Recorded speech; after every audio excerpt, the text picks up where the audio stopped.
suis Jean-Marc Monteau, musicien, pianiste de jazz. Je n'ai aucune formation spécifique, si ce n'est celle d'avoir écouté beaucoup de musique quand j'étais petit, de par mes parents qui écoutaient beaucoup de jazz, de la variété, du classique, de la chanson. Mon père est toujours pianiste, et je crois que c'est aussi, bien sûr, grâce à lui que je suis tombé dans la marmite du jazz en étant petit, en écoutant des 78 tours, des vinyles, parce qu'il n'y avait pas de CD, puisque je suis quand même très âgé. Et mon père jouait du piano, donc puisque vous me posez la question de savoir quelle est ma formation, j'ai fait un petit peu de piano classique vers 8-9 ans par là. Et bizarrement, ça me plaisait pas trop en fait, de travailler le solfège. Je crois qu'il y avait un peu de flemme là-dedans. Et j'ai arrêté, mais le virus m'a repris quelques années après, mais tout seul. En travaillant à l'oreille, en faisant des quatre mains avec mon père. Et le premier morceau, là, on y reviendra sûrement plus tard, mais le premier morceau vraiment que j'ai eu envie de jouer le jour où je suis revenu au piano, c'était à l'époque où le film d'Yves Robert, Le Grand Blanc avec une chaussure noire, venait de sortir. J'avais entendu, j'avais même pas vu le film encore, et j'avais entendu la musique de Vladimir Cosma, et j'ai eu envie de la jouer. Et j'avais pas touché le piano depuis 2-3 ans, et je me suis mis devant le piano et je cherchais à reproduire tin tin tin tin tin tin tin tin tin tin tin, voilà.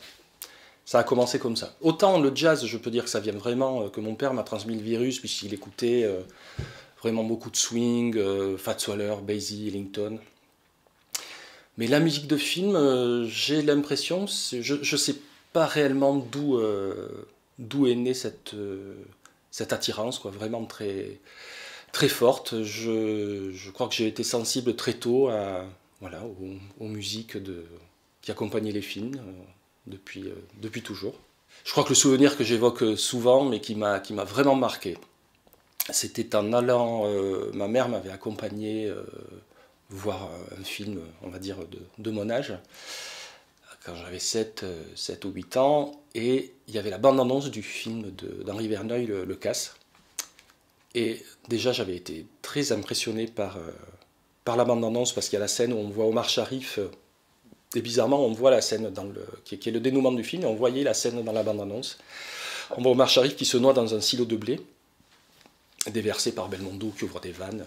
Et il y avait la musique. Donc, alors déjà, la scène m'avait un peu terrorisé, à tel point que je ne voulais plus aller au cinéma après, par peur de revoir cette scène. Et il y a la musique de Morricone qui m'avait vraiment qui m'avait marqué, vraiment, rien qu'en l'entendant dans la bande-annonce. Les premières musiques, je crois qu'il y a celle-ci, des films que j'ai entendus à la télé aussi. Ça peut être les sifflets du pont de la rivière Kwai, enfin des choses bon, assez. Mais cet amour-là, ce que je voulais dire, c'est qu'il n'est pas que lié à la nostalgie ou à des musiques entendues il y a longtemps. Et c'est un peu souvent ce qui se passe avec les musiques de films, c'est que pour certaines personnes, ça rappelle des souvenirs, ça rappelle. Mais il y a des musiques que je découvre aujourd'hui et qui ne sont pas liées à la nostalgie ni aux souvenirs.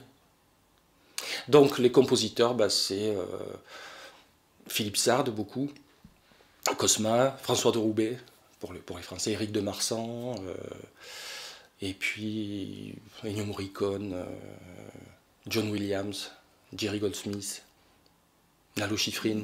Les projets,